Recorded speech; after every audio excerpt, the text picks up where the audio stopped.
So you're telling me that person's pregnant? No. I'm saying she's pregnant. But that just doesn't make any sense. I know, right?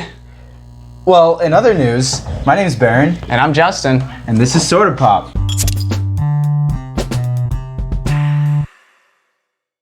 So, Baron wanted to say something before we began today's episode. Baron? That's right, Justin. I just wanted to apologize for what happened last episode. Yeah, really. Yeah, and to prove it, I vow to let you do to me what I did to you from last episode. Oh, last episode. Oh, yeah, you mean this? Yep, that. By the end of the episode, we can meet on top of a high school somewhere, and you can jab me as much as you'd like. Oh, that's definitely TMI and strangely specific, but I accept your offer. Okay, so today's topic is a discussion about whether or not Kylo Ren was a direct result of bad parenting. More specifically, was it all Han Solo's fault for how Kylo Ren turned out? So with this particular matter, I think it's important to account for the conception behind the Han Solo character before delving into the character. In 1976, Harrison Ford landed the role of Han Solo, a character he played in 4 sequels over the course of 42 years. And fun fact, in an interview once, and in friendly banter, Ford teased George Lucas by insisting that he had not planned on landing the role since the role was introduced to him through his job in carpentry. So in some ways, you can say that had it not been for carpentry, there would be no Han Solo. And without Han Solo, there wouldn't be our anonymous 69 joke of the day. Why did the cinema sell out for recent Star Wars films in 4D? I don't know. Why? Because no one survived the first battle scene. Roll the clip. Oh, come on. It's funny. I said roll the clip! Okay. Are you happy now?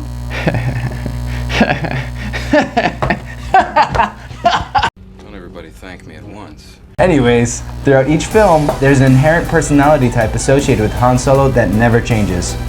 Yeah, maybe there is a change as it pertains to his age and experience, but Han Solo, as you might have noticed, always remains consistent in his behaviors, being the freewheeling, gung-ho, shoot-from-the-hip kind of character that we all know and love. As the legend would have it, Han Solo's character actually originated from the planet of Cornelia, where he would be raised by space pirates. Sound familiar so far?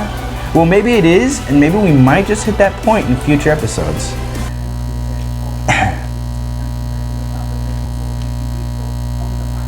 What are you doing? I'm just, well, I'm, trying to wink. Ah, that's kind of weird. The space pirates that Han Solo grew up with were incredibly abusive, but also give him a tough, reactive, and withdrawn nature about him that will be relevant later in this video. From here, it was noticed that Han had a knack for flying and operating complex forms of spacecraft, having had aspirations at a young age to join the Imperial fleet, and only after accomplishing his dreams, he would, under complicated circumstances, meet his good friend and longtime companion, Chewbacca. What the f***? Had a slight weapons malfunction, but everything's perfectly all right now. We're fine. We're all fine here now. Thank you. All in all, Han Solo's rugged and difficult past, encounter with Chewie, and his experience flying spacecraft would ultimately be the catalyst which introduced him to Lando Calrissian and grant him access to the Millennium Falcon, where Han and Chewie would go on kick-butt adventures and meet up with some hot babes and, sorry, wrong story arc, my bad. But he would, in Han Solo fashion, travel the galaxy, leading him into where his character plays a role in the original Star Wars trilogy films back in 1977. This is where we can now fast forward and take a closer look at how potentially Han Solo's past might affect his relationship with his son, Kylo Ren. When we see Han Solo next, he's had a bit of experience under his belt, and not only that, but we learn that he's had quite a rough life since episode 6.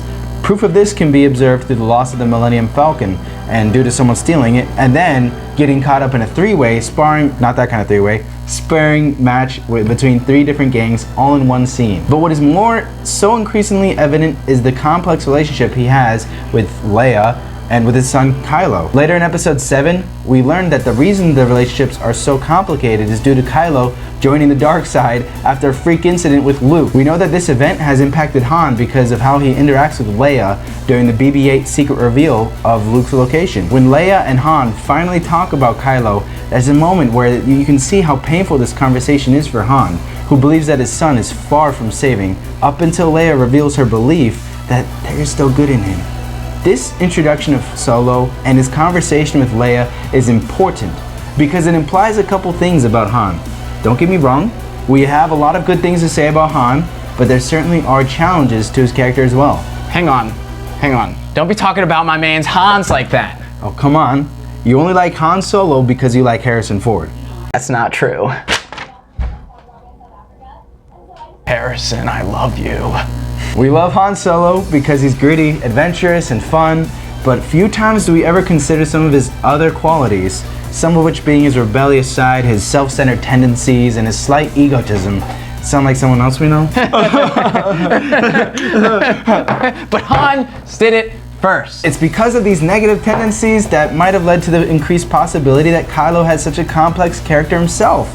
Perhaps the sole reason Kylo is such an angry person, aside from what happened with Luke training Kylo, is because he never had the proper father figure in Han Solo. One can only imagine the kind of childhood Kylo had, given Han Solo's reputation as a gunslinging badass in a galaxy far, far away. So it's fair to say that Kylo Ren was a direct result of Han Solo's bad parenting.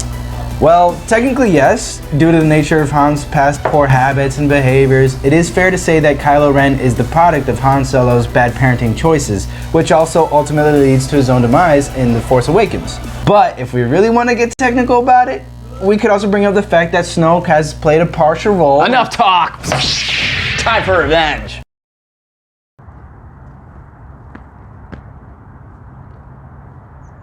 Are you ready for yours?